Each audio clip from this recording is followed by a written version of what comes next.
Welcome to the Rialto Marketing Podcast. Today's episode is a revenue acceleration series interview where we talk to seven-figure B2B business owners and their growth-focused executives who are actively trying to grow their businesses and get to the next level.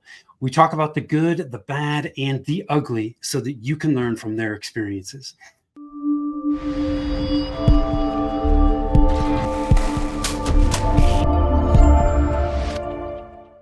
Hi, I am Tim Fitzpatrick with Rialto Marketing, where we believe marketing shouldn't be difficult and it definitely shouldn't be guesswork. Thank you so much for taking the time to tune in. I am super excited to have Mike Nastic with R3 with me today. Mike, welcome and thanks for being here. Thanks, Tim. I really appreciate the time. Looking forward to the conversation. Yeah, me too, man. I'm looking forward to digging into this with you. Before we do that, I want to jump into some rapid fire questions. You ready to rock and roll? Yeah, let's do it. Okay.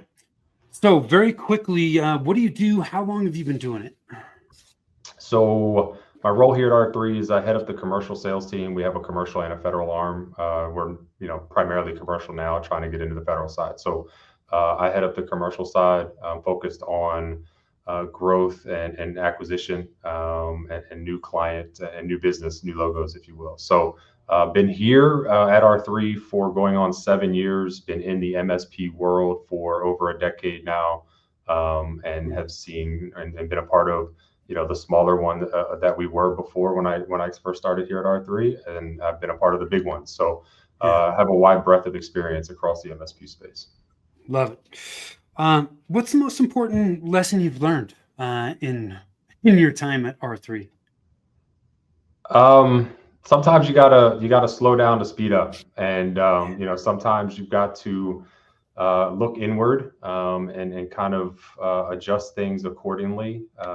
And it's about the people at the end of the day, and it's about the clients. We're a growing business, and we always say we're building the airplane while we're flying. So that comes with a lot of challenges, but when you work together and you've got the right people around you, it's pretty incredible what you can do. And as long as the culture focuses on the people, and your customers, you can be pretty successful in this industry. Yeah. Thank you for saying that, because I talk a lot about slowing down to speed up with where we focus in the marketing space, because we focus on building the engine, and the three components of building that engine are strategy, planning, and leadership. And especially in the MSP space, like people, we just want to jump in and take action, right? We want to pick the parts and start assembling the engine. And with strategy, we're slowing down so that we can speed up later. Because when we skip it, we end up wasting all kinds of time and money. And we get 6 months, 12 months down the road, and we got to go back to it anyways. So, guys, whoever's watching, listening, I did not pay Mike to say that, but thank you for saying it. It is very much in alignment with what I say a lot of times. So love it.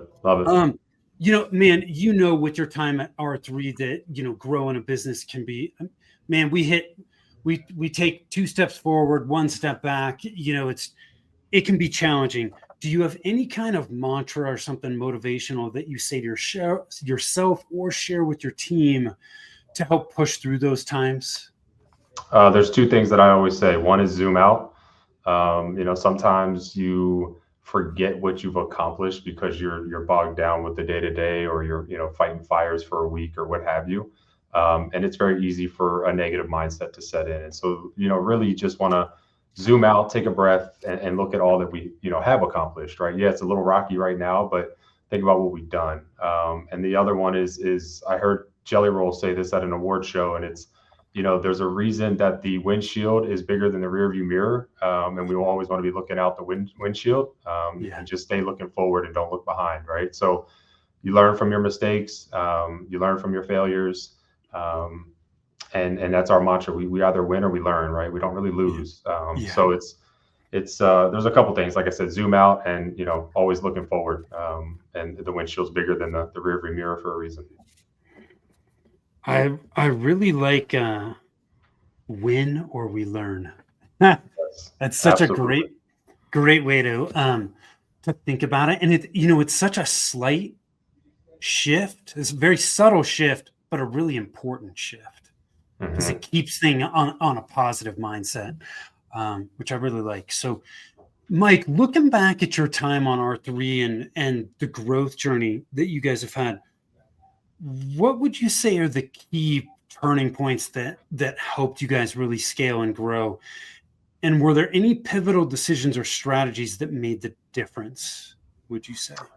Yeah, I think in the MSP world, yeah, obviously technology plays a big part, right? Yeah. And so there's a lot of MSPs that have a very, I don't want to say complex, but a large tech stack that they use to support their customer base. Where our CTO Kyle and Rob, our CEO Rob, came together and made a decision that we're going to streamline our tech stack and we're going to simplify it a little bit, but it's going to have a big impact not only to our customer base but also to our staff, right? So there's less for them to have to learn how to use to support our staff, so it makes them more efficient from a support standpoint.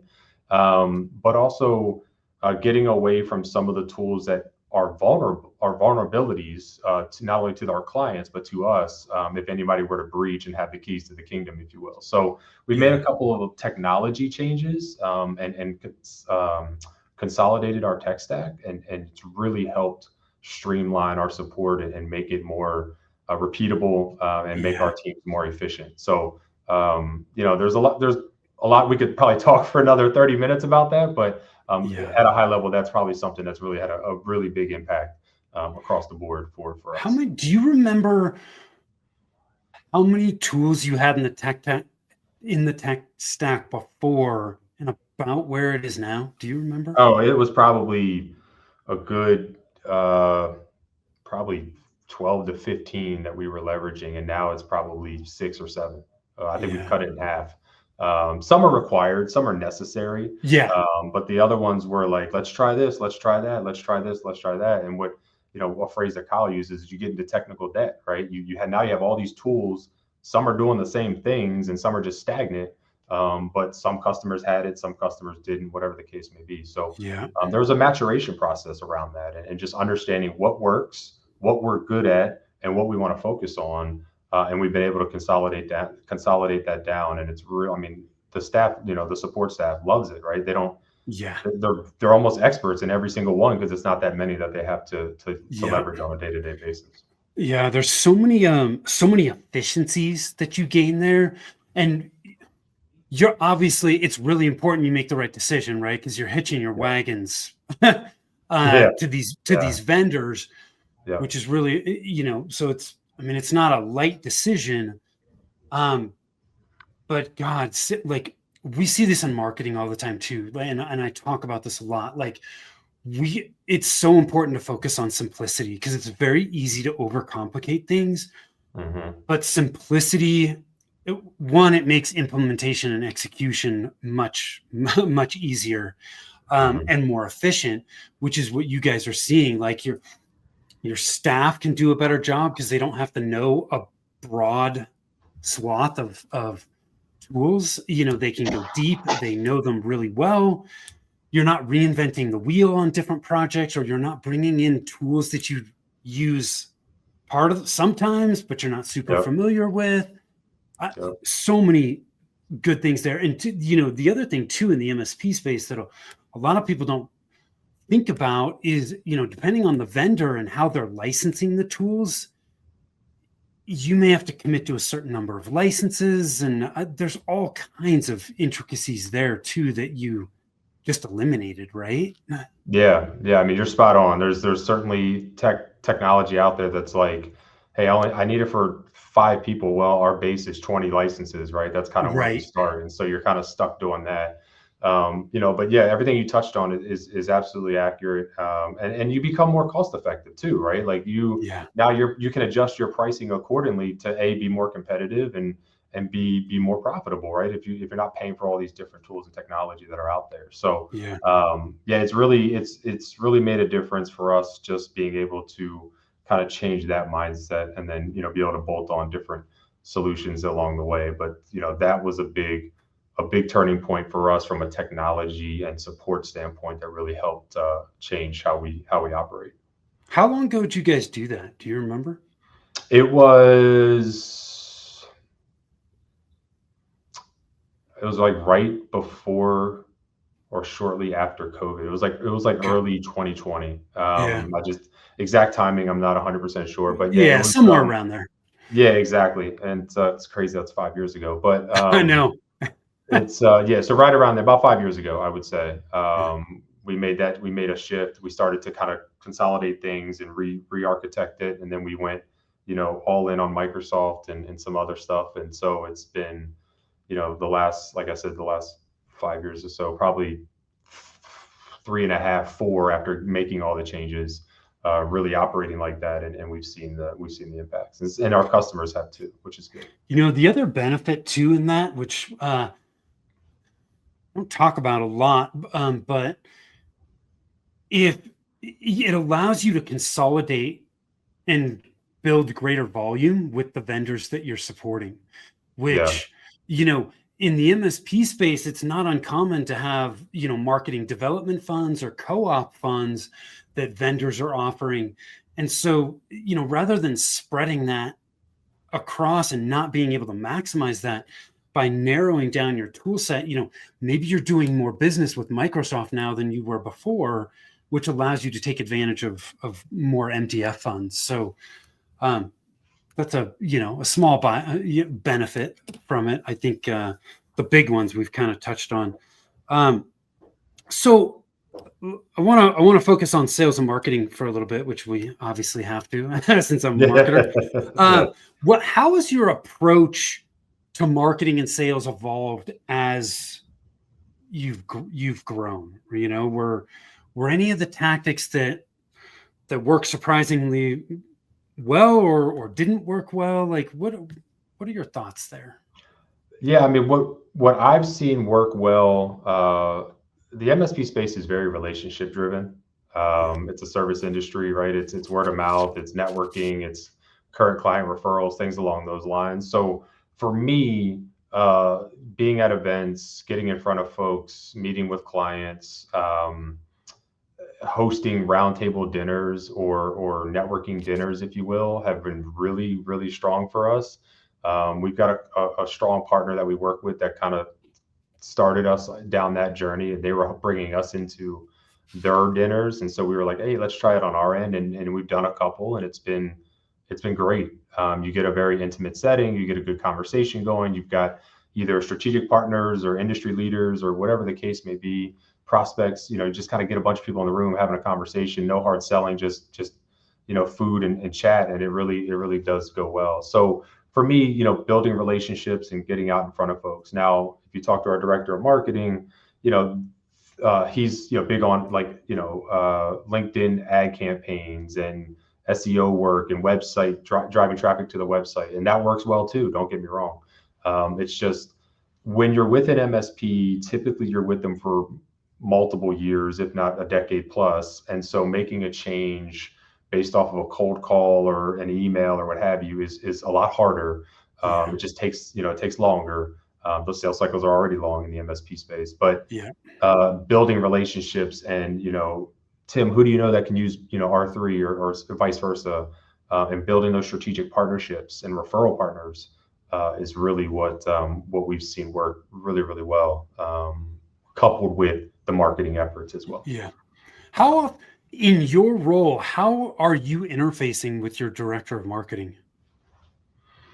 So right now I meet with them once a week, just kind of talking about, what are we seeing that's working in, not working, sorry, what's hot topic, what, Yeah, in our conversation with prospects, what are the pain points that they're explaining to us, and why are they talking to us, what is it that they're not getting, so we can start building some messaging around that. yeah, And then there's also just strategic partnership discussions, like the partners that we have, how can we be more strategic with them, how can we market with them, to your point, MDF funds, and do joint ventures. So yeah, it's a weekly thing, and sometimes it's just a check-in, and sometimes it's a pretty good strategy session. It just yeah, depends. But yeah, I mean, they kind of go hand in hand, right? yeah. You kind of have to be on the same page and make sure that what we're saying on the sales side is matching what marketing is saying, and vice versa. So yeah, we talk often, and we try to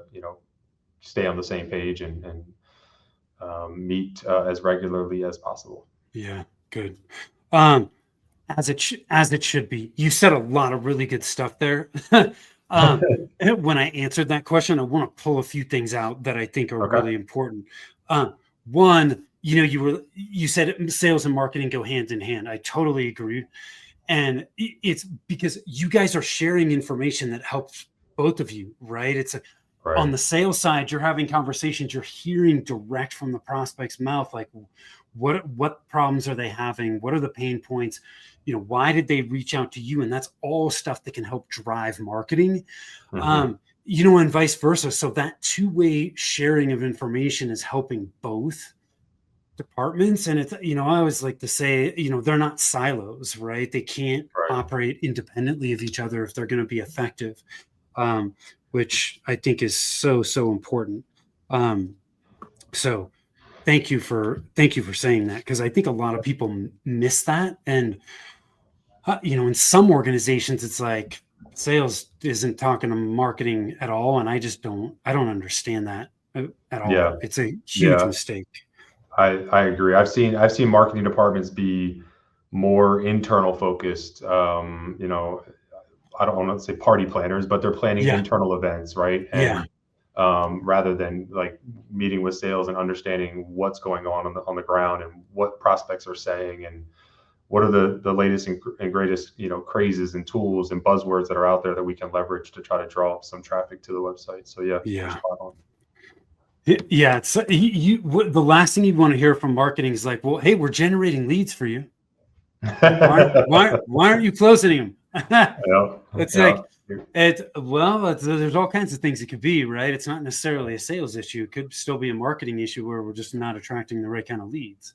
correct, Um, and correct. you also touched on too that message that they're hearing in sales needs to be the same as it is in marketing, right? Yep, yep, Because if they're hearing one message on the front end with marketing and then they go to a sales conversation and it's different, it's injecting confusion, doubt into the prospect's mind, and then what happens, right? The brakes are going up, and yep, things start prospects start dropping off. So yeah, there's got to be consistency from marketing to sales, and then on the back end to customer service. That right. message needs to be consistent throughout.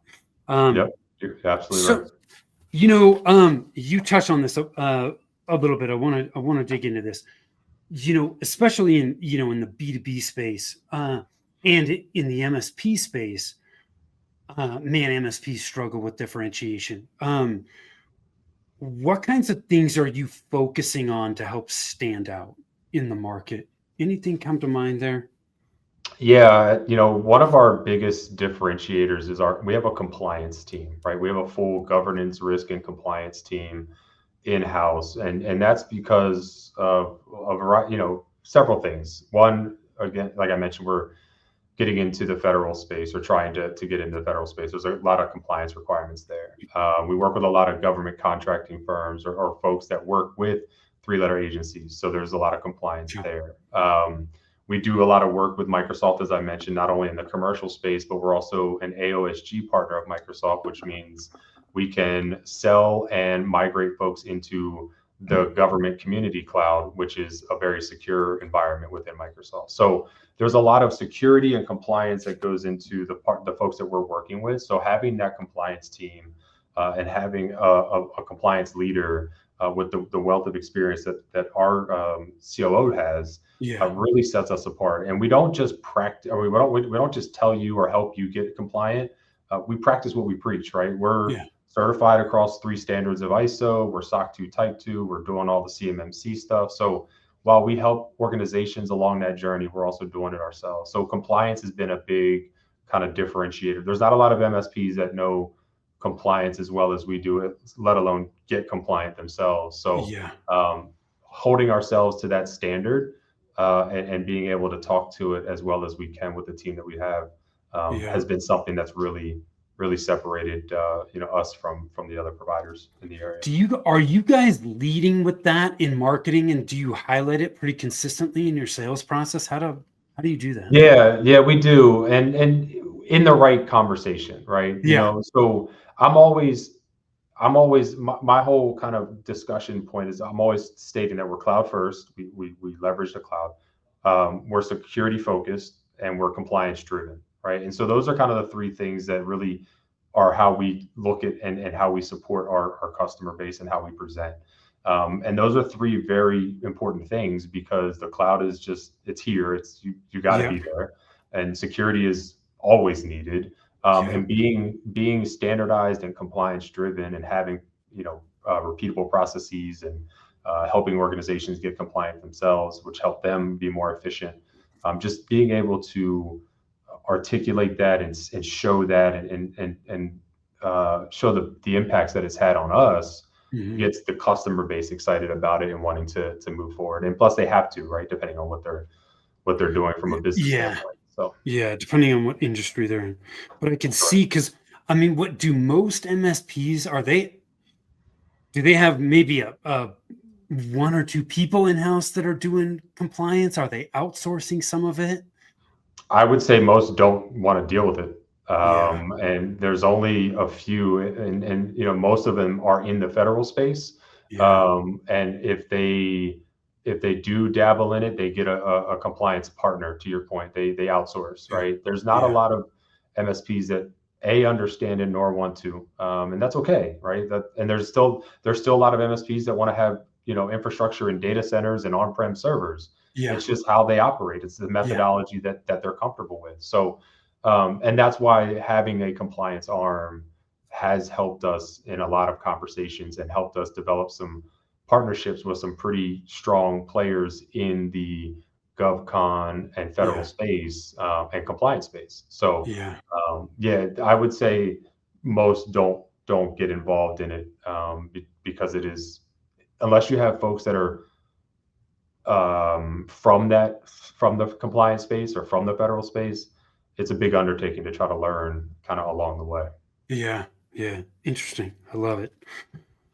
So, what are some key growth milestones you guys are working towards to help hit your goals? I mean, for us, it's trying to we're focusing on increasing and stepping up the clients we're engaging with, right? Kind of trying to get more into that enterprise space, Mhm. punching above our weight class, if you will. A big milestone for us just as a company was moving into the office that I'm in now. So going from kind of two separate office spaces and consolidating into one bigger 10,000 square foot space that we're in now and building out, podcast rooms and security Yeah. operations centers and having a space for everybody to come to. That's a big one, right? But as far as, growth, we certainly have revenue targets. We certainly have, we're trying to shorten our sales cycles and increase, contract values and things like that. But it's also getting into newer markets. We made an acquisition in 21 up in Beverly, Massachusetts, to tap into the Boston, Jersey, New York market. So we're trying to tap into that a little bit more. And we're trying to, and Rob has an initiative to get more into kind of the sports and entertainment and family office world. So really getting in front of, high wealth individuals and Yeah. well-known sports teams, right? We're now the official IT provider for the Washington Commanders, which is a pretty cool thing for folks that are from this Yeah. area. Yeah.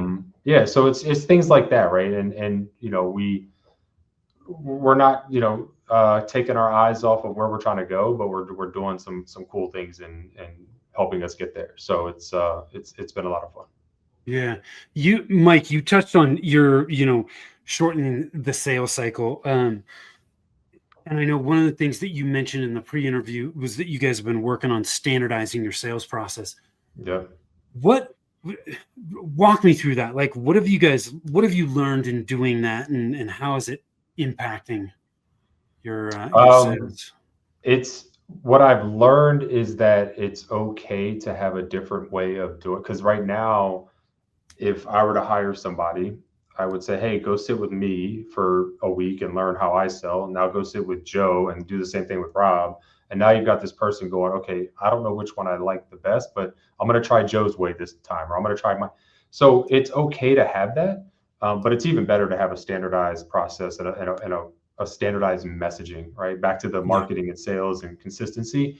It helps with onboarding of new staff. It helps just with consistent messaging across the board. So, if Joe's in a sales process and has to take a vacation or wants to take a vacation, I can jump in and nothing changes except the Yeah. voice, right?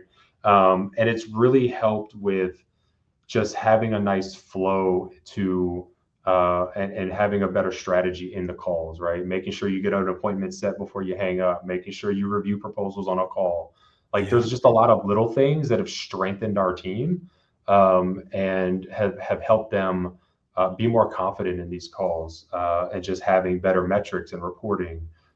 So across the board, it's just really been super, super helpful. We have a great consultant from the outside that's helping us do that. Yeah. And it's gotten me excited about building the team now because now I can say, okay, here's the playbook. Here's how you're going to shadow some folks, and then let's rock and roll. So it shortens the time of onboarding Yeah. for new staff. Um, the MSP world, unfortunately, still has long sales cycles, as I mentioned before. They Yeah. have strong relationships, Yeah. and so making a change requires a lot of key stakeholders, and there's a lot of discussions that go on. So Yeah. there's certainly something there that out of our control.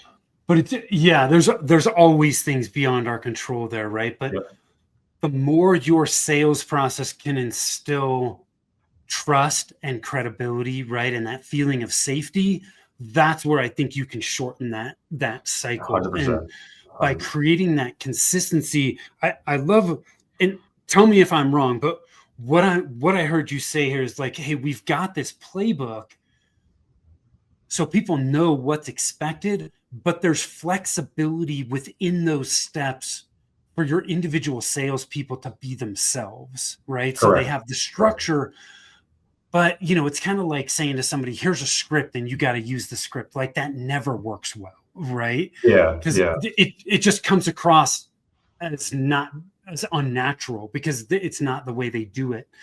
Hmm. But they've got the structure and they know the steps they need to follow, and then they've got that flexibility of how am I going to do this my way at this step. Yeah, yeah. Did I hear that You're right? right. You're spot on. Okay. We don't want to be too robotic. Yeah. We want personality, and we want people to, be themselves and sell the way that they would sell, and show up to events the way that they as themselves. And Yeah. so having the framework of a process and a standardized way of selling helps. Yeah. Just again, it's one less thing to think about. Right now, you're Yeah. just having conversations, and you've been trained on how to say things or what to say rather than how to say. And Yeah. you just get to be yourself. Yeah. And so the whole point of this in a sales process, as you know, is building trust and rapport Yeah. and not instilling doubt. Right. And so we want people to know that we're there. What you see is what you get. You can trust that we're here looking out for you and trying to solve your issues. That's why we're on this conversation. But there's a process on the back end, and they don't need to know all that. But Yeah. it helps the sales team just having that formality and having that training. So it's really Yeah. strengthened not only the sales team, but our consultant works with our client success team, and there's been a lot of improvements in helping them as well. So it across the board has been impactful, Yeah. positivity. Very cool. I love it. Mike, this has been awesome, man. I want to ask you Yeah. one last question before we wrap things up. Knowing what you know now, and anything you would do differently based on what you've learned from your experience at R3? I The only thing that I would potentially do differently is when I first got into the MSP space or technology industry is probably go right to sales. But then again, I have to pause because having the technical background that I had for the early part of my career has helped me be kind of a hybrid, and being able to hold conversations at a certain level with technical folks Yeah. has helped me to move things forward in a sales process and really kind of build that trust we were just talking about, where if you jump right into sales, you don't have the in-depth technical know-how, Yeah. but you can learn from the people that you work with. So I don't think I would. I mean, I really appreciate the fact that I got the opportunity to kind of be a sysadmin first and then get into the sales, because that's just who I am. I love meeting Yeah. folks and talking and telling them, how we can help. So I don't know if I would change anything, but if I had to say, I would probably just jump right into sales, because Yeah. it's a fun little gig, and you get to meet a lot of great people. So that would probably be the only thing, but Yeah. it's been good to me so far.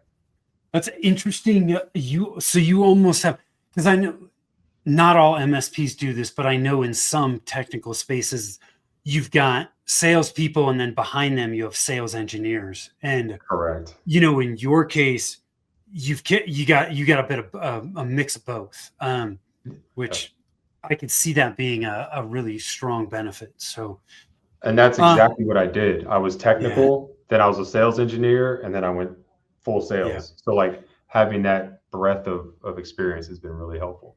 Yeah, it gives you a different perspective, because you've got Mhm. visibility to things that others just haven't had visibility to. So Yep, absolutely. I love it, Mike. Where can people learn more about you if they want to connect? On LinkedIn, happy to connect on LinkedIn, and our website is www.r3-it.com. We are going through a brand overhaul and a website overhaul, so it may not look like it does today when you do go there, but yeah, happy to chat on LinkedIn, and you know we can hopefully connect there and start conversating. Love Yeah, to meet cool. people. Awesome. We'll make sure that those links are in the show notes as well. Mike, thank you again for taking the time. Really appreciate it. Those of you that are watching, listening, appreciate you as well. If you want to connect with us, you can do that over at rialtomarketing.com. That's Rialto marketing.com. The other resource we've got for you is at revenueroadblockscorecard.com. When we help clients build their marketing engine, we focus on 9 key areas. And if you want to know which of the 9 are slowing down your growth, you can do it there. So go check that out. Thank you. And till next time, take care.